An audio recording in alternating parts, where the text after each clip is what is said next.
Alright, so now we're going to work on solving inequalities by multiplying or dividing. So just like an equation, you need to do the opposite operation to whatever is being done to your variable. So here I have 8x is greater than or equal to 64.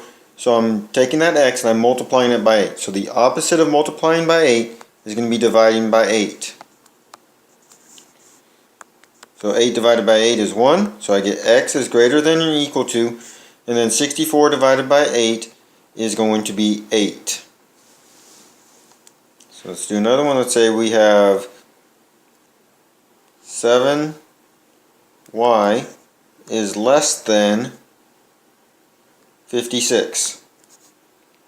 So what's being done to my y? I'm multiplying it by 7. So I'm going to divide by 7 on both sides. Got to keep it balanced. So I get y is less than, because 7 divided by 7 is 1, so I got 1y. And then do 56 divided by 7, which is 8.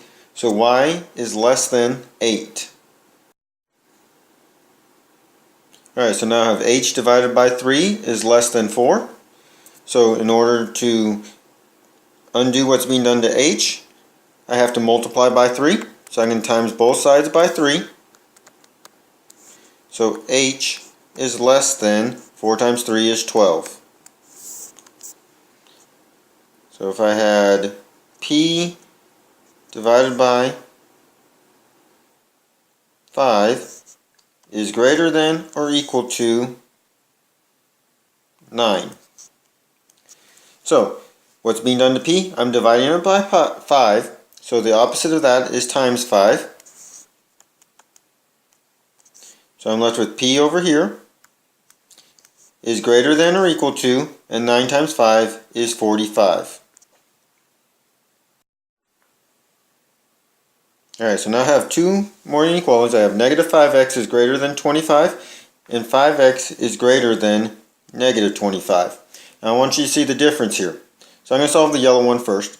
So what's being done to my x? I'm multiplying by 5. So I divide it by 5, divide by 5. So I get x is greater than 25 divided by 5 is 5, and negative and positive make negative. So I get x is greater than negative 5. Now there's one difference on the other one. So I have negative 5x is greater than 25. So what's being done to my x? I'm multiplying it by negative 5. So I have to divide by negative 5. Now the rule is, anytime you multiply or divide by a negative, you have to flip that inequality sign.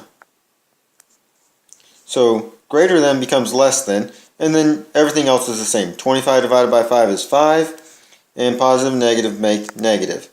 So look at the difference there. The first one in yellow, we divided by a positive 5, so I left my inequality alone. The second one, I divided by a negative 5, so I flipped my inequality. So it doesn't matter if there's a negative in the problem, it matters if you multiply or divide by a negative. So let's look at a couple division ones too. Alright, so the first one there in red, I have h divided by 3 is less than or equal to negative 6.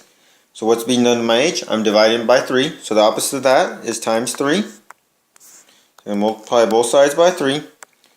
And I'm multiplying by a positive, so I just leave that inequality sign alone. So I get h is less than or equal to, and then negative 6 times 3 is 18. And a negative and a positive make it negative. So I get negative 18. Now the one in yellow, I'm taking that h and I'm dividing it by negative 3. So the opposite of divide by negative 3 is multiply by negative 3.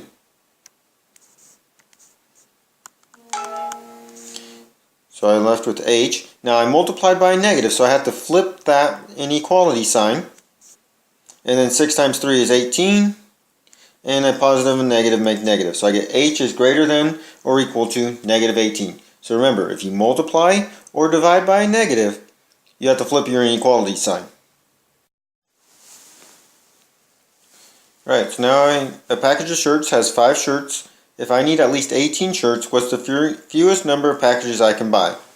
So, there's 5 shirts per package. So that would be 5p. And I need at least 18. So 5p has to be greater than or equal to 18. So I have 5p is greater than or equal to 18. So to solve this, I need to divide by 5. So I get p is greater than or equal to 5 goes into 18 3 times, with 3 left over. So 3 and 3/5. Well, I can't buy 3/5 of a package when I go to the store, so I have to round that up. So P has to be greater than or equal to 4. So what's the fewest number of packages I can buy? That would be 4 packages.